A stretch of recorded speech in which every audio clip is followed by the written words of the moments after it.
मेरे शंकर भगवान को एक चावल का दाना चढ़ता है, वो भी पूरा की पूरा आखा। शिव जी को एक बेलपत्र चढ़ती है, वो भी आखी। आदि भी चढ़ाओगे तो भी वो पूर्ण मानता है। बेलपत्री का चूरा भी चढ़ाओगे तो भी वो पूर्ण मानता है, क्योंकि शिव जी के पास आने के बाद व्यक्ति अधूरा नहीं रहता, पूर्ण होता चले जाता है।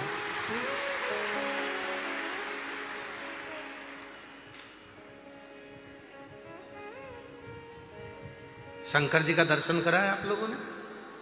अरे बोलो तो, कभी फोटो देखा है शिव जी का? शिव जी के मस्तक पर पूर्ण चंद्रमा है कि आधा अधूरा चंद्रमा है? द्विज का चंद्रमा, दूज का चंद्रमा। और वो दूज का चंद्रमा एकदम जो दुर्बल है, पतला है, शरीर में रोग हो गया था, चंद्रदेव को ससुर ने श्राप दे दिया था कि तुझे काया का रोग हो जाए। पूरा दुर्बल हो गए चंद्रदेव, पूरा शरीर एकदम बेकार हो गया, एकदम दुर्बल से हो गए। तब शिव की शरण में गए और भगवान शंकर ने उनको अपने मस्तक पर रखा। कहा, मैं तो अधूरा हूं, मैं अधूरा हूं। शिव जी कहते हैं तू अधूरा है, पर जब मेरे से आकर लग गया और मेरे करीब में आ गया तो तू अधूरा नहीं रह सकता, अब तो पूर्ण होकर पूर्ण।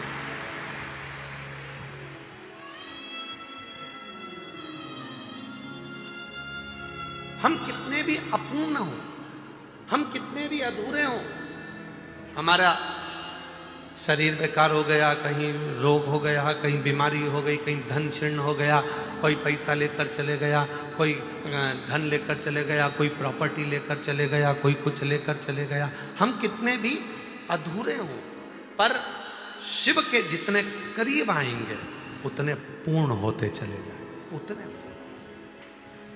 शिव अधूरा नहीं रखता, मेरा बाबा आपको अधूरा नहीं रखेगा, वो पूर्ण कर।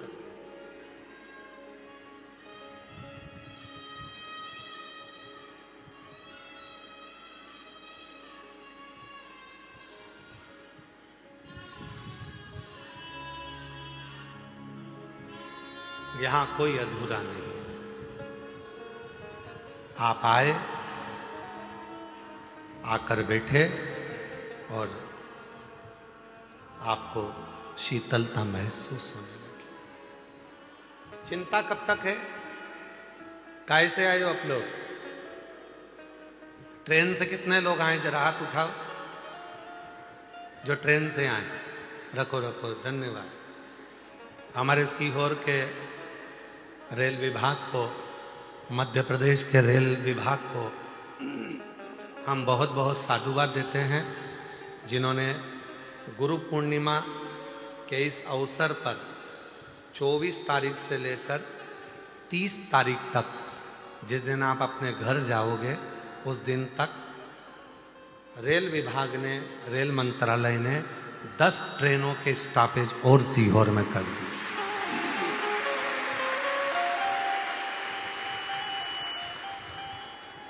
बनारस की ट्रेन, पटना की ट्रेन, बंगाल की ट्रेन, झारखंड की ट्रेन, सारी ट्रेनों के स्टॉपेज सीहोर में कर दिया। उसके लिए उनको साधुवाद है। महाराष्ट्र की ट्रेन, राजस्थान की ट्रेन,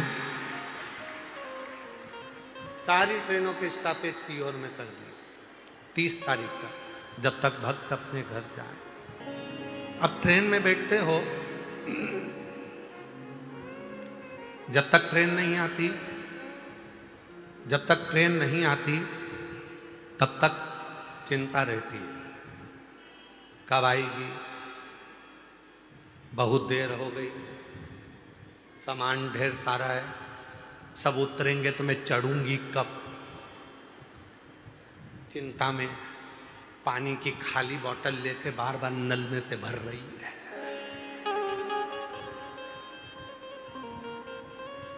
चिंता में, टेंशन है। जैसी ट्रेन की आवाज सुनती है वैसी खड़ी हो जाती है। आ गई, आ गई, आई, निकल गई, अपनी नहीं थी, फिर इंतजार कर रही है, चिंता लगी है, सामान है, बच्चे हैं, सब सामान को संभालना है, बच्चे भी हैं।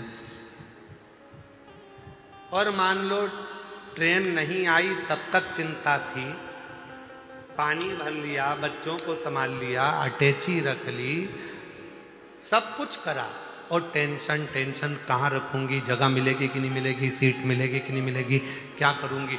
और ट्रेन आई और ट्रेन में तुम जाकर अंदर बैठ गए, सामान रख लिया, उसके बाद टेंशन है क्या? जम के बोलो जरा। अब तो अपनी सीट संभाल के, खिड़की पे हाथ रख के, केला छील के, और छोरा छोरी को भी मूंगफली दे दी, खाओ। टेंशन है क्या? जम के बोलो जरा। नहीं, टेंशन कब तक था? जब तक ट्रेन में नहीं बैठी तब तक टेंशन था, सामान ज्यादा है, बैठूंगी कहाँ, सीट कैसे मिलेगी, बच्चे साथ में, क्या करूं, पानी की बोतल भी भरी, खाने का भी रखा। कब तक चिंता थी? जब तक ट्रेन में नहीं बैठी थी। और जैसे ही ट्रेन में बैठ गई, सारी चिंता मिट गई, अब टेंशन में नहीं है, अब तो पांव पसार के मोबाइल चला रही है, एकदम फ्री हो गए, टेंशन फ्री, एकदम चिंता फ्री। कब तक चिंता थी? जब तक ट्रेन में नहीं बैठी थी तब तक चिंता थी। उसी तरह शिव पुराण की कथा कहती है, संसार के मनुष्य टेंशन में तब तक हैं जब तक वो शिव पुराण की कथा में नहीं बैठे। जो बैठ गए, चिंता समाप्त हो गई, चिंता समाप्त, टेंशन समाप्त।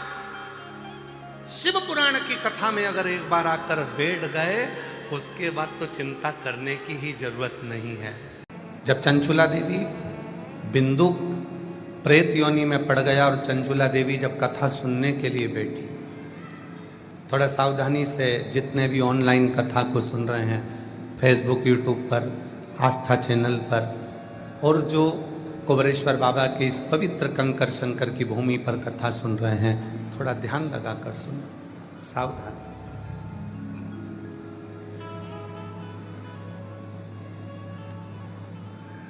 चंचुला देवी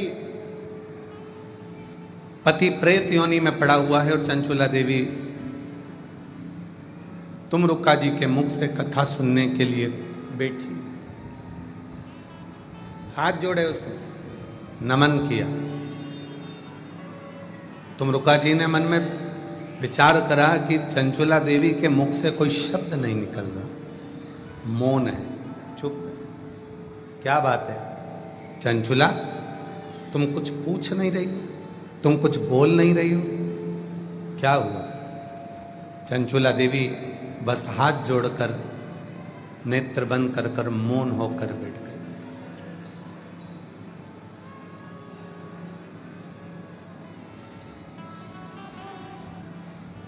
मेरे मन की एक अभिलाषा है, बस वो अभिलाषा जिस दिन मेरी पूरी होगी, मैं जान जाऊंगी कि शिव कंकर कंकर में शंकर बनकर विराजमान है। मेरे मन की एक अभिलाषा, वो अभिलाषा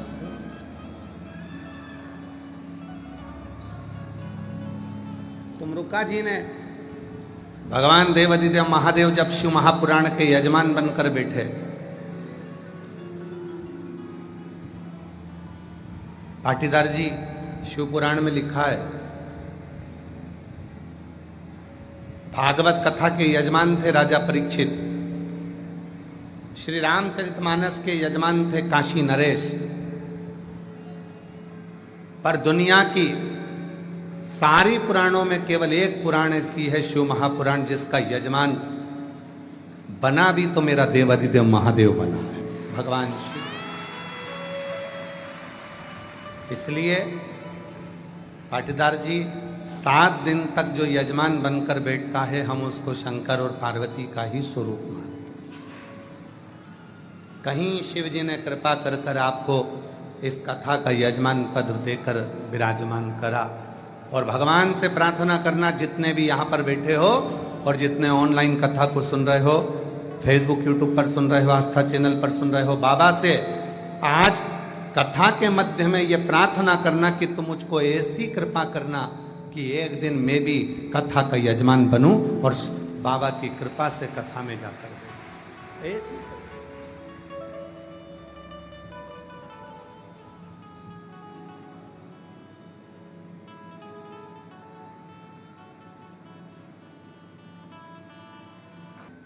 तुमरुका जी ने हाथ जोड़कर ईसर गोरा बनकर आए हुए भगवान शिव और पार्वती जी से पूछा, प्रार्थना करी। चंचुला के मन में चल क्या रहा? शिव जी मुस्कुराकर बोले, चंचुला जो मांग रही है वो दुनिया की किसी स्त्री ने आज तक नहीं मांगा। क्या मांग रही है? शिव जी बोले, बड़ा मुश्किल है देना।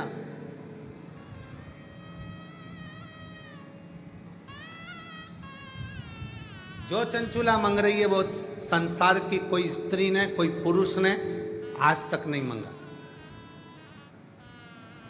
और इस अवस्था में आने के बाद तो कभी नहीं मांगा। तुमरुका जी ने पूछा कि आप बताओ, मुझे तो मालूम पड़े कि शिव महापुराण की कथा सुनने वाली चंचुला देवी आखिर मांग क्या रही? शंकर जी कहने लगे, विधि के विधान को पलटना पड़ेगा, ब्रह्मा के लेख को पलटना पड़ेगा, संसार की रीत को बदलना पड़ेगा जो चंचुला मांग रही है। तो भगवान तुमरुका जी ने पूछा, मांग क्या रही है? तो कहा, चंचुला मांग रही है, भले में बेधव्य हो गई, पर मैं जब प्राणों को त्यागूं तो पति लोक में रहूं और सतियों के तीर्थ में निवास करूं, बस ऐसी प्रार्थना। जहां अखंड सौभाग्यवती सतियां रहती हैं, जहां सावित्री रहती है, जहां अनसुईया रहती है, जहां पार्वती रहती है, जहां सती रहती है, जहां ललिता रहती है, जहां स्वयं मां जगत जननी जगदम्बा अंबा स्वयं निवास करती है, जिस सती लोक में लक्ष्मी रहती है, जिस सती लोक में पार्वती रहती है, जिस सती लोक में स्वयं ब्रह्माणी रहती है, जिस सती लोक में सावित्री, अनसुईया, अनेक अनेक संसार की सारी सतियां जिस लोक में निवास करती हैं, उस लोक में चंचुला कहती है कि मुझे जाना है, मुझे जाना, उस लोक में मेरा निवास होना चाहिए। पर ये तो बेधव्य हो गई, फिर उस लोक में कैसे रहेगी? शिव जी बोले, यही तो टेंशन है, विधि के विधान को पलटना पड़ेगा, ब्रह्मा के लेख को पलटना पड़ेगा, और अगर इसने कथा पूरी सुन ली तो फिर विधान पलटना ही पड़ेगा, और मुझे आखिरी में से पति के लोक में अखंड सौभाग्यवती बनाकर भेजना ही पड़ेगा।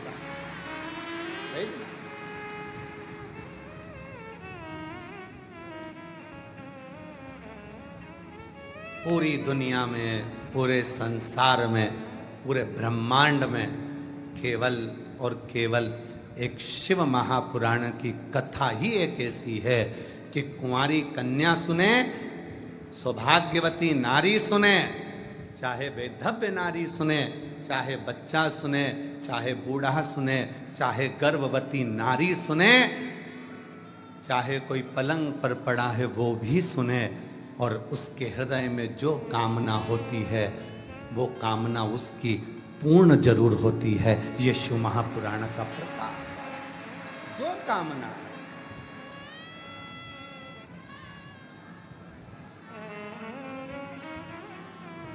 वही कामना, हमें और कुछ नहीं चाहिए।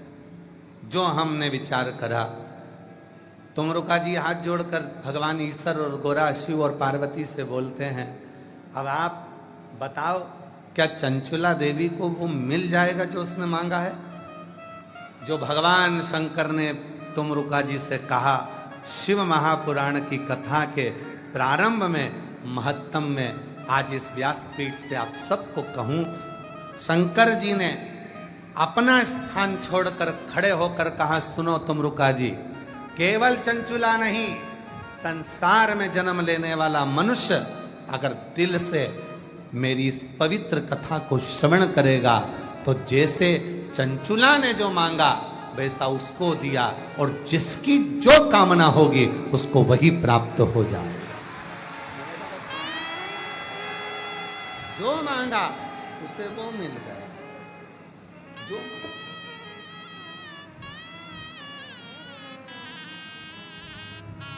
आप बस उसको दिल से पुकारे।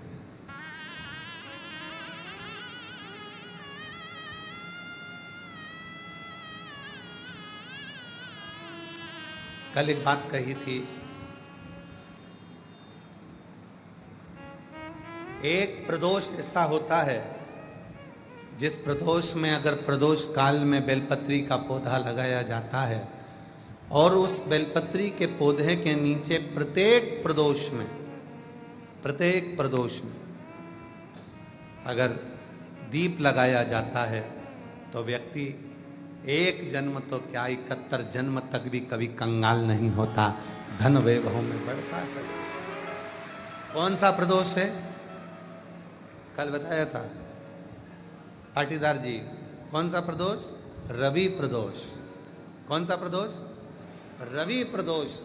रविवार के दिन पड़ने वाला प्रदोष एक ऐसा प्रदोष होता है जिस प्रदोष में अगर प्रदोष काल के समय पर बेलपत्र के वृक्ष को लगाया जाता है और वो बेलपत्री का वृक्ष बढ़ता जाता है, उसी के नीचे प्रदोष की प्रदोष दीप लगाया जाता है, तो वो कभी कंगाल नहीं होने देता, कभी कंगाल, कभी वो स्वीकार करता। भरोसा शिव को प्रकट करता।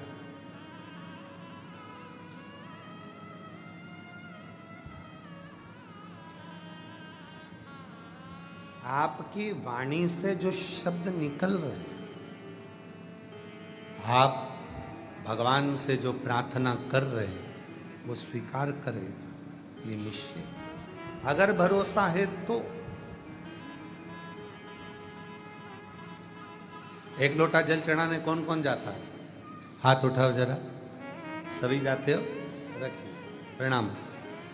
आपके चरणों को नमन है हमारी तरफ से।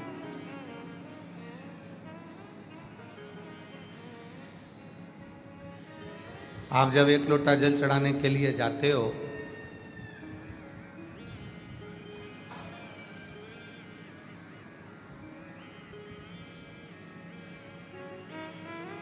घर में से एक लोटा जल पानी भरते हो, लोटा उठाते हो, लेकर जल भरा, शिवालय तक गए। ढेरों काम घर में पड़े हैं। सुबह का समय भोजन भी बनाना है, बच्चों को स्कूल भी भेजना है, माता पिता को भी देखना है, घर के बुजुर्गों को भी देखना है, घर का झाड़ू पोछा भी पड़ा हुआ है, रसोई घर भी पड़ा हुआ है। सब काम करते करते करते करते बीच में से थोड़ा सा समय निकाला, लोटा भरा, दौड़कर शंकर के मंदिर पहुंच गए, जल चढ़ा दिया। तुम्हें क्या लगा कि मैं शिव के मंदिर में जाकर जल चढ़ा कर आ गई? मेरी जीजियों, मेरे जीजाओं, मेरी बेटियों, मेरे बेटाओं, मेरे बुजुर्ग माँ बाप, तुमने तो जल चढ़ाया, पर शंकर भगवान को जल चढ़ाकर तुमने अपना कर्जदार बना दिया। शिव जी को लगा अपने व्यस्त समय में से इसने समय निकाला, मुझको दिया, और जब इसके जीवन में तकलीफ होगी तो मैं कितना भी व्यस्त होऊंगा, समय निकालकर इसका दुख मिटाने इसका